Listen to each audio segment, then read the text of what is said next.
자, 오늘 요한복음 29번째 시간입니다. 나는 선한 목자라 라는 제목으로 함께 나누기 원합니다. 지난주에도 에고 에이미에 대해서 얘기했죠. 에고 에이미 요한복음에 7번 나온다고 그랬습니다. 에고 에이미라는 게 무슨 뜻인가? 그것은 I am 이라는 뜻이에요. I am. 나는 뭐뭐다. 하나님께서 나는 스스로 있는 자다. 이렇게 했던 그 선언처럼 예수님이 나는 하나님이다 라는 것을 선언하시는 말씀이에요. 그 중에 하나가 이제 지금까지 4개, 오늘까지 해서 4번째예요. 첫 번째가 뭐였어요? 첫 번째는 나는 생명의 떡이다 이거죠. 나는 생명의 떡이다. 두 번째는 나는 생명의 빛이다. 생명의 빛이다. 세 번째는 기억나시죠? 지난주에 했으니까 나는 양의 문이다. 그죠? 그리고 오늘 4번째 선포가 나옵니다. 오늘 본문 2번이나 연속해서 나와요. 11절과 14절에 나오죠. 우리 11절 말씀 같이 한번 읽어볼까요? 시작. 나는 선한 목자라 선한 목자는 양들을 위하여 목숨을 버리거니와. 여기에 나는 선한 목자라 이렇게 에고 에이미라고 나옵니다. 또 14절에 보면은 또 나오죠. 나는 선한 목자라 나는 내 양을 알고 양도 나를 아는 것이. 그래서 2번에 걸쳐서 나는 선한 목자다. 예수님의 자기 선언이 나옵니다. 오늘 예수님께서 자신이 선한 목자라고 하시는 이 말씀을 통해서 예수님에 대해서 우리가 좀 더 아는 그런 시간이 되었으면 좋겠습니다. 첫 번째는 선한 목자는 양을 위해 목숨을 버린다는 거예요. 선한 목자는 양을 위해 목숨을 버린다. 우리 11절 말씀 아까 읽었지만 다시 한번 읽겠습니다. 시작. 나는 선한 목자라 선한 목자는 양들을 위하여 목숨을 버리거니와. 선한 목자의 특징의 첫 번째가 뭐냐면 양들을 위해서 자신의 생명까지 아낌없이 버린다는 거예요. 목숨을 버린다는 거예요. 이것은 당시 이스라엘의 목자들이 가지고 있었던 생각 가운데 하나죠. 나는 양을 지키는 목자는 양들을 위해서 내가 내 자신을 버릴 수도 있다라는 마음가짐이 있어야 된다는 거예요. 다윗도 그런 고백을 했었죠.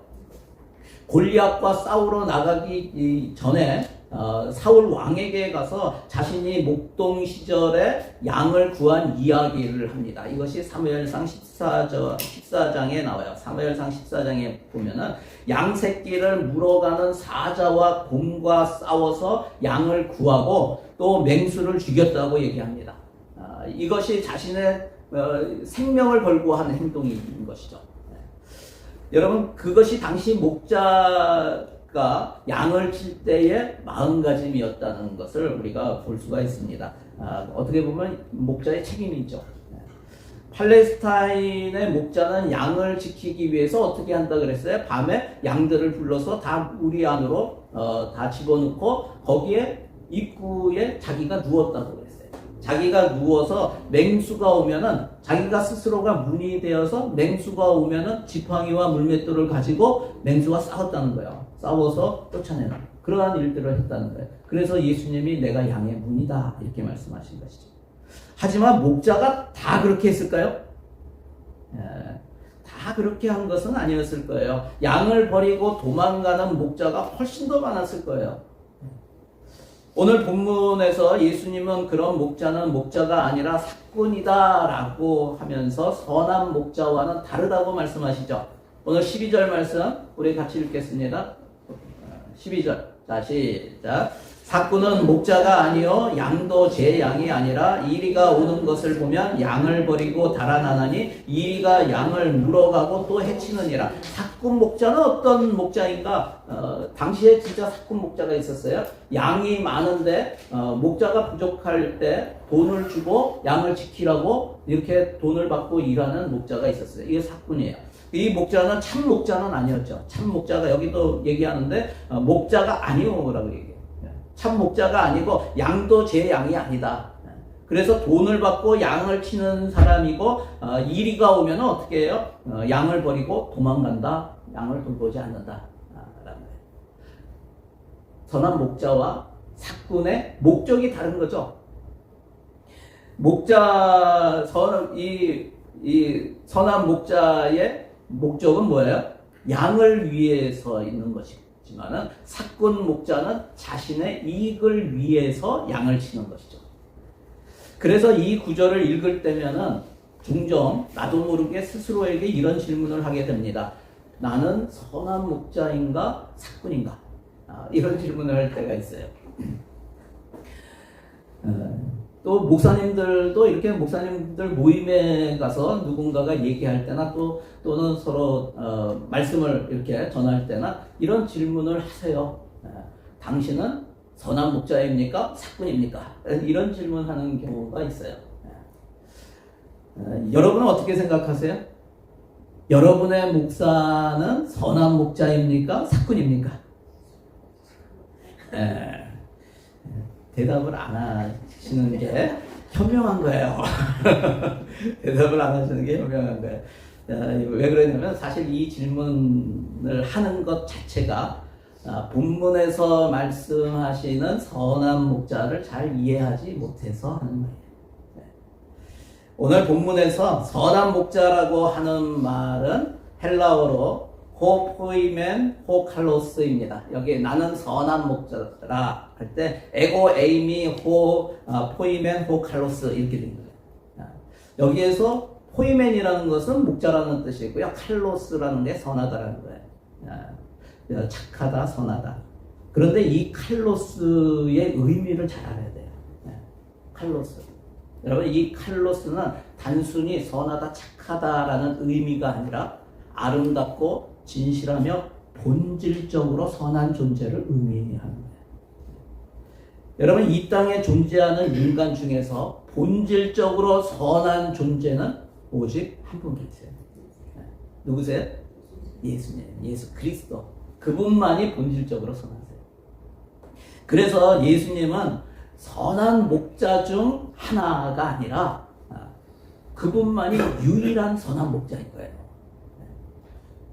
여러분 이 선한 목자가 양을 위해서 목숨을 버린다는 것은 단순히 양을 보호하는 것이 아니라 양을 살리기 위해서 자기 생명을 자발적으로 내어놓는 십자가 사건을 미리 말씀하시는 거예요. 지난 주일에도 말씀을 드렸던 것처럼 자식을 구하기 위해서 부모가 목숨을 내어주고 대신 죽는 그런 경우가 있어요. 하지만 그렇게 죽는다고 하더라도 부모가 구원자가 될 수는 없다라고 했어요. 왜 없다고요? 하나님께서 그렇게 정하시지 않았기 때문에 그런 거예요. 하나님의 계획이 아니기 때문에 하나님이 그렇게 정하시지 않았어요. 정하지 않으신 이유가 뭐예요? 본질적으로 선하지 않기 때문에. 부모가 자식을 위해서 죽더라도 그는 태어날 때부터 죄 가운데 태어난 죄인이에요.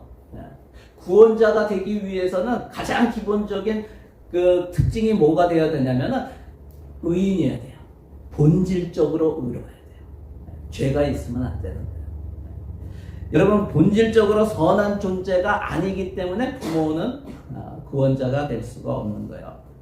여러분 이 땅에 태어날 때부터 본질적으로 선한 존재는 누구가 있을까요? 이 땅에 살았던 모든 사람 중에 유일하신 분이 예수 그리스도라고 얘기하고 싶지만 그렇지는 않아요. 두 사람이 있어요. 세 사람까지 할 수도 있어요. 아담과 하와. 아담과 하와는 태어날 때 죄가 있었을까요? 없었죠. 하지만 태어나서 만들어지고 그리고 얼마 안 있어서 바로 범죄하죠. 그래서 이 땅에서 태어날 때부터 본질적으로 선한 존재이며 이 땅에서 죽을 때까지 선한 존재로 계셨던 유일한 분은 예수 그리스도 한 분밖에 안 계시는 거예요.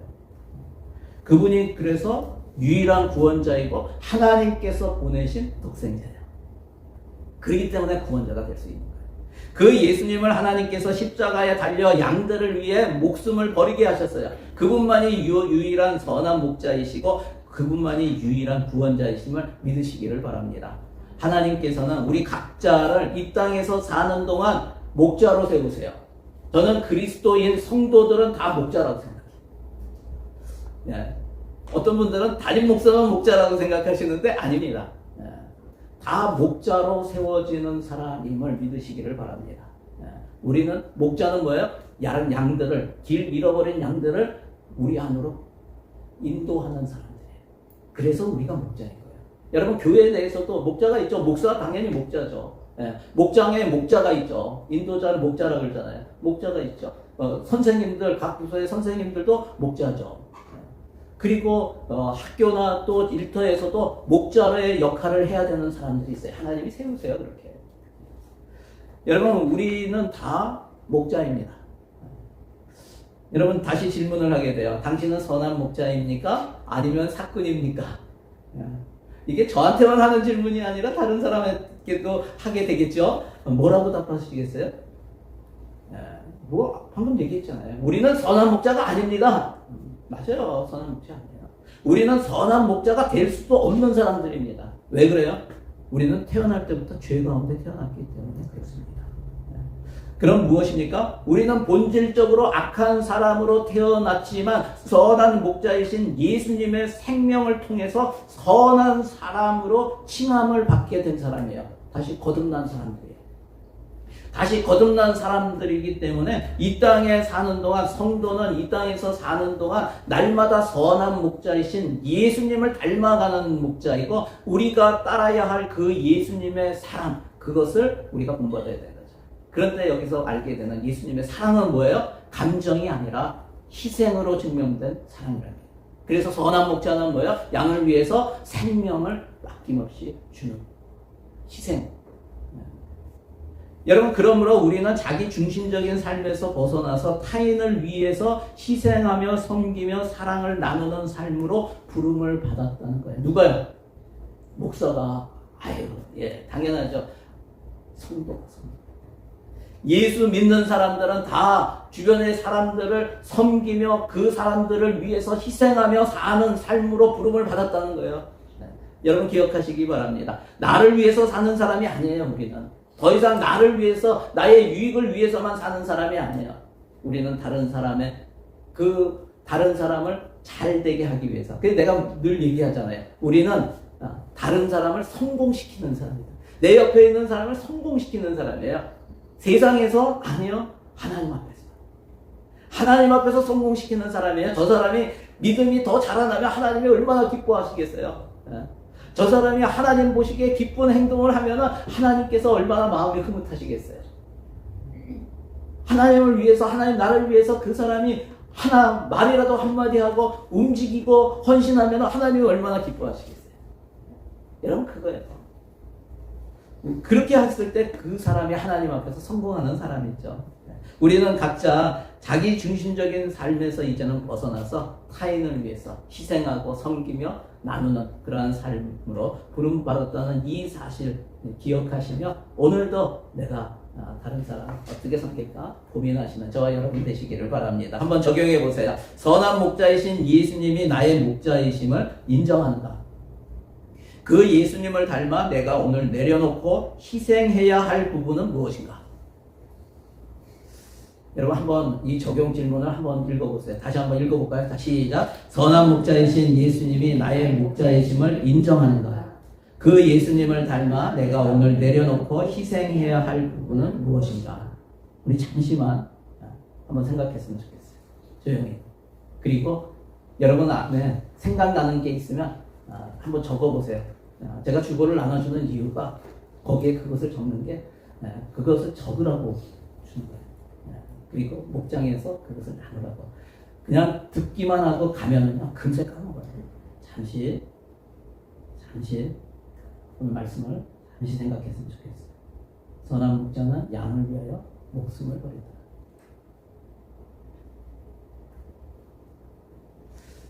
내가 예수님을 닮아서 오늘 내려놓고 희생해야 할 부분은 무엇인가?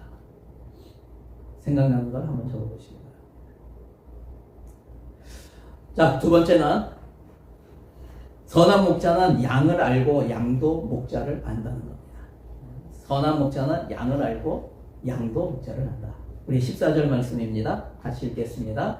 나는 선한 목자라. 나는 내 양을 알고 양도 나를 아는 것이.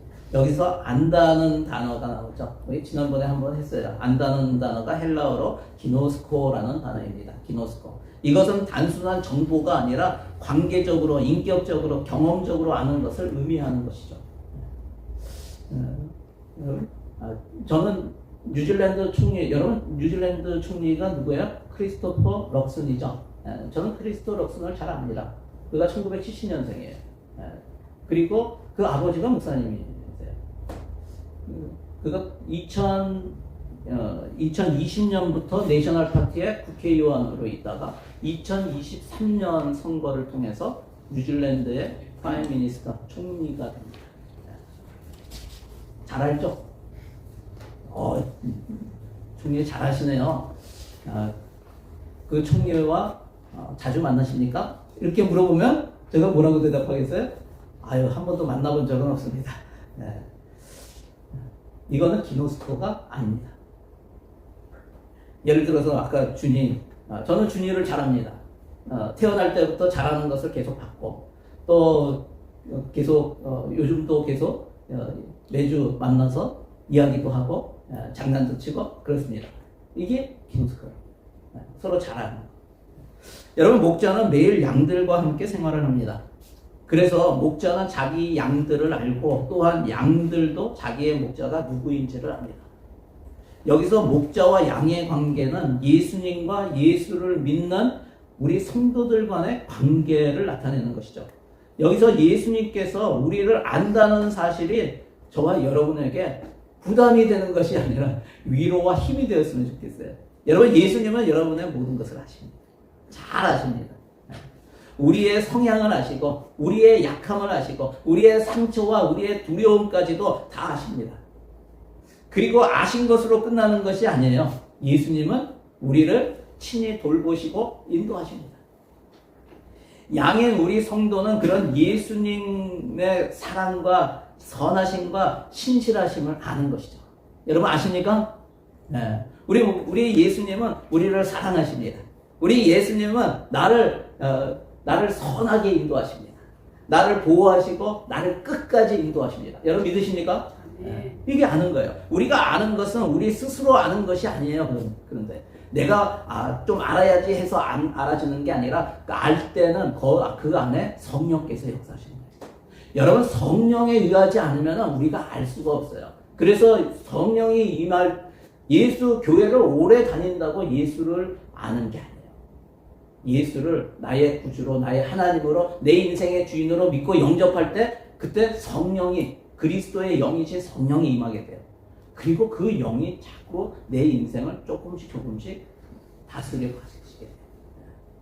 여러분, 그래서 성령으로 말미암아 우리는 예수를 주라고 고백하게 되고 예수를 더 알게 되는 거예요. 우리 고린도전서 12장 3절 같이 읽어볼까요? 자, 시작. 그러므로 내가 너희에게 알리노니 하나님의 영으로 말하는 자는 누구든지 예수를 저주할 자라 하지 아니하고 또 성령으로 아니하고는 누구든지 예수를 주시라 할 수 없느니라. 예수를 주라고 고백하는 것에는 이미 성령께서 역사하셨다는 거예요. 여러분, 우리 안에 여러분이 지금 예수님은 나의 구주이십니다. 나의 하나님이십니다. 내 인생의 주인이십니다. 라고 고백할 때 이미 성령께서 그 사람 안에 계세요.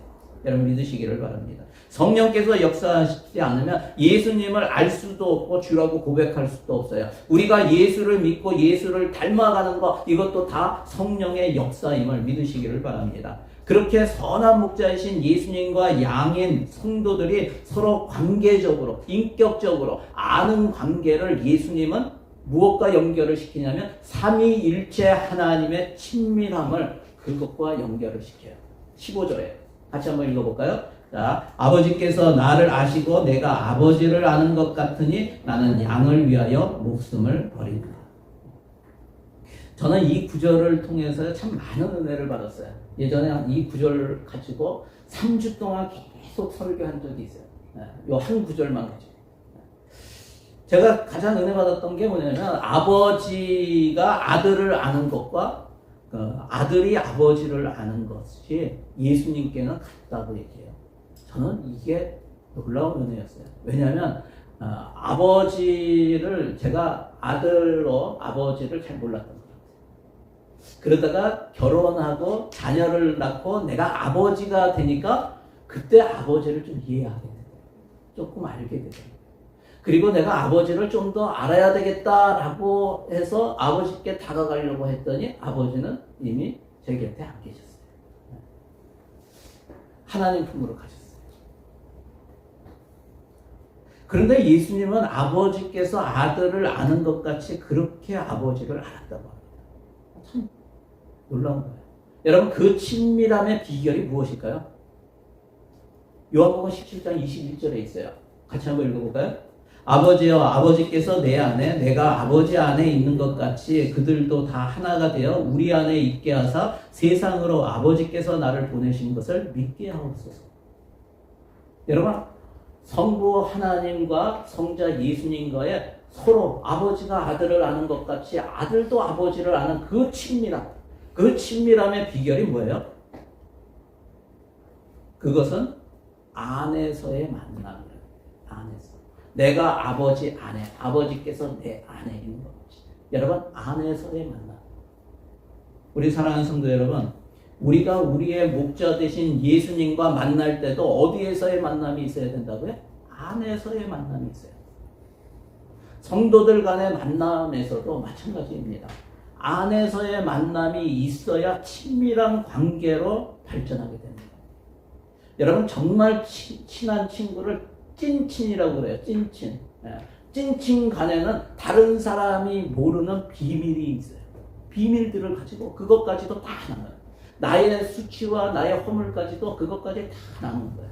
이게 뭐예요? 안에서의 만남. 그 안에서의 만남, 그 수치를 나눴는데 그것을 가지고 다른 사람에게 얘기한다? 이거는 찐친이 아니에요. 그때부터 결별 이렇게 되는 거예요. 여러분, 예수님께서 양을 위해서 목숨을 버린 이유가 무엇입니까? 15절에 나와 있죠. 아버지께서 나를 아시고 내가 아버지를 아는 것 같으니 나는 양을 위하여 목숨을 버리노라. 선한 목자이신 예수님께서 양을 위해서 목숨을 버리신 이유가 뭐예요? 아버지의 속마음을 알았기 때문에. 아버지의 속마음. 우리의 선한 목자이신 예수님께서 우리를 아십니다. 그분은 이미 우리의 속마음까지도 아시지만, 우리의 속마음까지 다 아시지만 우리에게 원하시는 게 있어요. 그게 뭘까요? 우리의 속마음을 직접 주님께 말하기를 원하세요. 왜 그럴까요? 다 아시는데 왜 그걸 얘기하기를 원하세요? 여러분, 얘기하는 게 뭐예요? 마음을 주는 거예요. 여러분, 마음을 주면은요, 마음이 와요. 내가 내 마음을 주면은 그 상대방의 마음이 온다고요. 우리가 우리의 속마음을 주님께 아뢰면은요, 우리를 향한 주님의 마음이 우리에게 전해져요. 나는 주님 더 알고 싶습니다. 주님의 마음이 무엇인지 알고 싶습니다. 이렇게 얘기할 때 먼저 해야 될 게 뭐냐면 내 속마음을 하나님 앞에 아뢰는 거예요. 주님께 아뢰는 거예요. 그러면 주님의 마음이 와요. 여러분, 우리를 향한 주님의 마음이 뭐예요? 제가 좋아하는 구절 중에 예레미야 29장 11절이 있어요. 우리 같이 한번 읽어볼까요? 굉장히 유명한 말씀이죠. 자, 시작. 여호와의 말씀이니라 너희를 향한 나의 생각을 내가 아나니 평안이요 재앙이 아니니라. 너희에게 미래와 희망을 주는 것이니라. 우리를 향한 하나님의 마음이 뭐라고요? 평안이라고. 평강이라고. 그런데 그 평안, 평강이, 그 마음이 우리에게 어떻게 임하는가? 또 제가 좋아하는 구절이에요. 빌립보서 4장 6절 7절 우리 같이 읽어볼까요? 자, 아무것도 염려하지 말고 다만 모든 일에 기도와 간구로 너희 구할 것을 감사함으로 하나님께 아뢰라. 그리하면 모든 지각에 뛰어난 하나님의 평강이 그리스도 예수 안에서 너희 마음과 생각을 지키시리라. 선한 목자이신 우리 주님이 우리를 아시는 것처럼 우리도 주님을 알고 따르며 주님의 평안을 누리게 되는 거예요. 여러분, 우리를 향한 주님의 마음이 평안이라고 했어요. 평강이라고 했어요. 그런데 주님께 감사함으로 아뢰면 그 평강이 우리의 마음과 생각을 지키시는 거예요. 뭐야? 우리의 마음과 생각 안에 그 평안이 임한다는 거예요. 하나님의 우리를 향한 계획이, 그 속마음이 우리에게로 들어온다는 거예요. 여러분 믿으십니까? 아니세요? 마음을 주면 마음이 와요. 우리 인간관계에서도 마찬가지예요. 마음을 주면 마음이 와요. 한번 적용해 보시기 바랍니다. 주께서 나를 아신다는 사실이 나에게 어떤 의미로 다가오는가? 주님을 더 알기 위해 오늘 내가 결단할 일이 있는가? 이 시간에 한번 생각했으면 좋겠어요. 이 적용질문.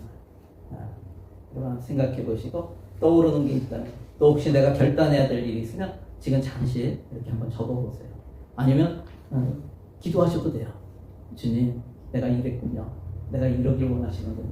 내가 이렇게 하겠습니다. 이 시간에 잠시라도 기도하시기 바랍니다. 주께서 나를 아신다는 사실이 나에게 어떤 의미로 다가올까? 주님을 더 알기 위해 오늘 내가 결단할 일이 있는가? 내가 주님을 위해서.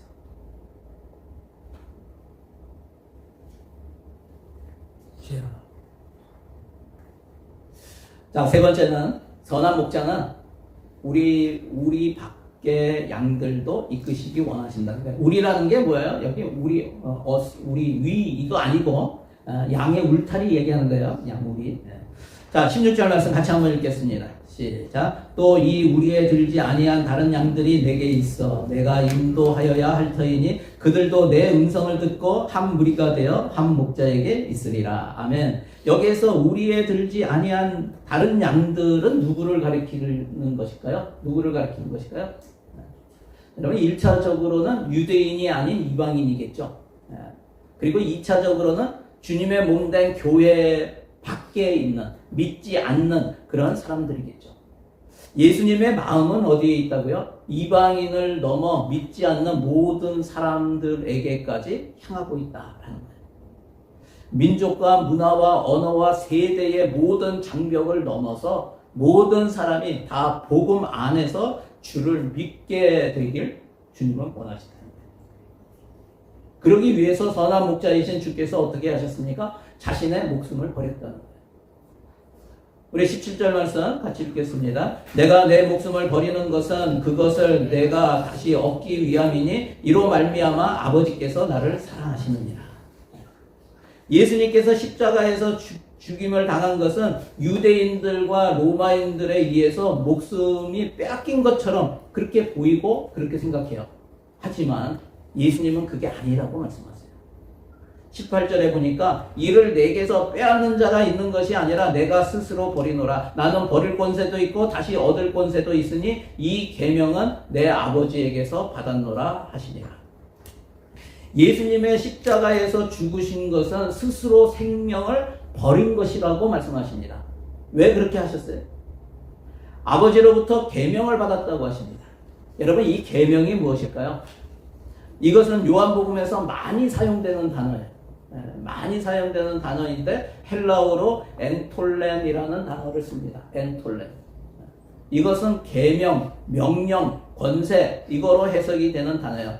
요한복음에서 주로 계명이라고 번역이 된 것은 예수님께서 주신 새 계명을 얘기할 때 계명으로 많이 얘기하죠. 새 계명이 뭐예요? 예수님께서 내가 너희에게 새 계명을 주노니 내가 너희를 사랑한 것 같이 너희도 서로 사랑하라 이거였죠. 이게 새 계명이었어요. 그런데 여기에서는 계명이라고 지금 개역개정에서는 번역을 해가지고 그것과 그러면 서로 사랑하라는 의미인가 이런 걸로 생각하지만 사실은 명령 또는 사명으로 보는 것이 더 이해가 좋은 거예요. 그래서 새 번역이라고 하는 성경은 뭐냐면 원어를 가지고 원어를 그대로 가능한 그대로 번역을 한 것 중에 하나가 새 번역이에요.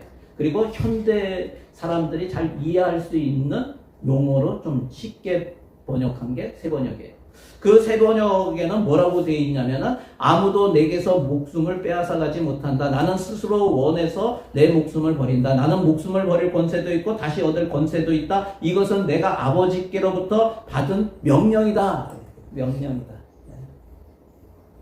다시 얘기하면 예수님께서 십자가에서 죽고 다시 부활하신 것은 아버지께로부터 생명에 대한 권세를 받고 양을 살리기 위한 명령, 그 사명을 감당하는 것이다.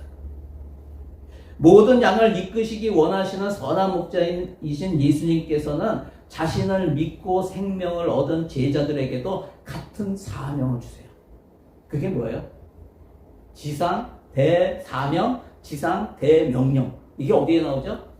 마태복음 마지막에 나오죠. 마태복음 28장 19절 20절. 우리 같이 한번 읽어볼까요? 자, 시작. 그러므로 너희는 가서 모든 민족을 제자로 삼아 아버지와 아들과 성령의 이름으로 침례를 베풀고 내가 너희에게 분부한 모든 것을 가르쳐 지키게 하라. 볼지어다 내가 세상 끝날까지 너희와 항상 함께 있으리라 하시니라.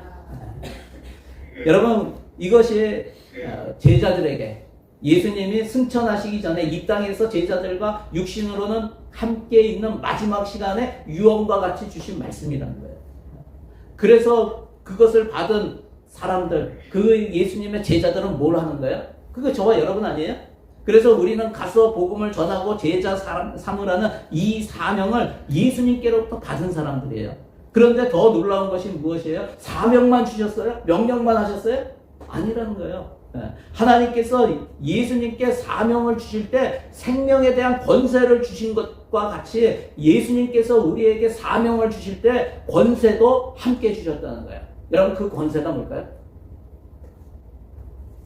여기 아까 28장 19절 20절 지상 대명령, 지상 대사명을 받는데 그 전 구절에 있어요. 18절에 나와요. 같이 한번 읽어볼까요? 자, 시작. 예수께서 나와 말씀하여 이르시되 하늘과 땅의 모든 권세를 내게 주셨으니, 이렇게 하늘과 땅의 모든 권세를 내게 주셨으니 그러므로 너희는 가서, 이렇게 됩니다. 아니, 하늘과 땅의 모든 권세를 예수님께 주셨는데 그러므로 너희는 가서, 왜 이렇게 얘기해요? 그 권세를 내가 너희에게 준다. 그 권세를 가지고 가는 것이다. 너희가 그 명령에 따라서 복음을 전하고 세상에 믿지 않는 양, 우리 밖에 있는 그 영혼, 그 양들에게 갈 때 그 권세를 가지고 가는 것이다. 그 권세를 가지고 간다는 의미가 뭘까요? 왜 그렇게 해석을 해요? 가지고 간다고? 왜 그러냐면 아까 지상 대명령 마지막 절에 뭐라고 되어 있냐면 내가 세상 끝날까지 항상 너희와 함께 있으리라, 이렇게 말씀합니다. 그러니까 우리가 갈 때 예수님이 그 하늘과 땅의 모든 권세를 가지고 있는 예수님이 함께 가시기 때문에 우리에게 그 권세가 주어진 거랑 같다는 거예요. 사랑하는 성도 여러분, 선한 목자이신 예수님은 오늘도 우리 밖에 있는 잃어버린 양을 우리 안으로 인도하여 드리기를 원하십니다. 그리고 그 놀라운 생명 구원의 사역에 불러주셨어요. 누구를? 나를, 우리를 불러주신 거예요. 그 사명을 위해 세상 가운데 가는 제자들에게 하늘과 땅의 모든 권세를 가지고 계신 주님께서 항상 함께 있으시겠다고 말씀하신 거예요. 약속하신 거예요. 여러분 믿으시기를 바랍니다. 오늘도 우리를 위해 자신의 생명을 버리시고 다시 사신 유일한 선한 목자이신 예수님을 사랑하고 그분과 함께 맡겨주신 사명을 기쁨으로 감당하는 성도들이 다 되시기를 주의 이름으로 간절히 축원합니다. 적용해 보세요. 주님께서 내게 맡겨주시고 그에게 가라고 하시는 잃어버린 한 양은, 나에게 맡겨주신 그 양은 누구인가 한번 돌아보시기 바랍니다. 복음을 전할 때 그 가운데 나타나는 하늘과 땅의 권세를 경험한 적이 있는가?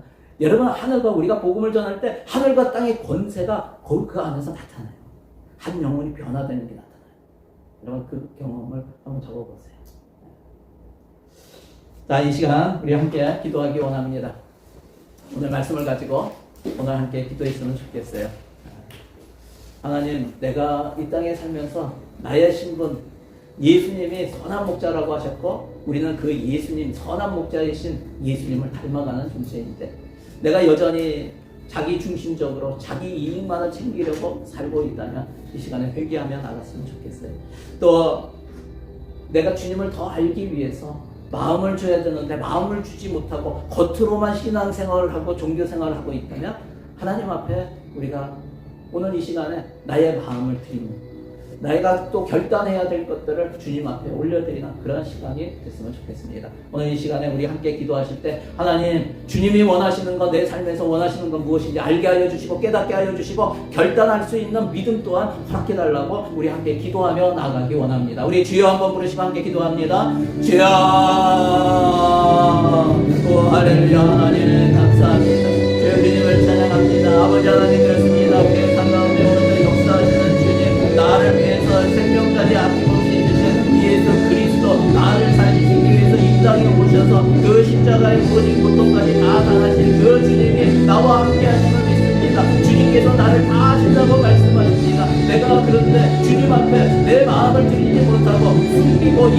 말은 주님 건들지 마세요 하며 내가 주권대가 그러한 삶을 살아가고 있는 그러한 모습을 이 시간에 회개합니다. 아버지 하나님, 주님이 나의 모든 것을 아시고 나에게 또한 모든 것을 주시기를 원하십니다. 하늘과 땅의 모든 권세를 가지고 이 땅 가운데 살아가기를 원하시는데 내가 세상의 것을 아버지 하나님 눈이 멀어서 아버지 하나님 세상의 것을 놓지 못해서 여전히 세상에 끌려가고 있는 그러한 삶을 살아가고 있는 부분이 있습니다. 주님, 이 시간에 회개하오니 하나님 우리를 불쌍히 여기시고 긍휼히 여겨주시옵소서. 다시 한번 주님 앞에 아버지 하나님 주님의 완전하심을 찬양하며 기뻐하며 주님께서 아버지 하나님 우리의 삶의 모든 것을 알고 계시다는 이 사실로 말미암아 주님 앞에 나아가기를 원합니다. 주님 역사하여 주시고 주님 붙들어 주시고 이끌어 주시고 인도하여 주시옵소서. 아버지 하나님 우리 성도들의 삶에서 마땅히 아버지 하나님 주님이 원하시는 그 소망을 알게 하여 주시고 그 주님 앞에 안에서의 만남 친밀한 교제가 있게 하여 주시고 그 주님의 마음으로 이 땅에서 살아갈 수 있도록 하나님 더 큰 믿음을 허락하여 주시옵소서. 그래서 주님이 원하시는 사명 그 명령에 순종하며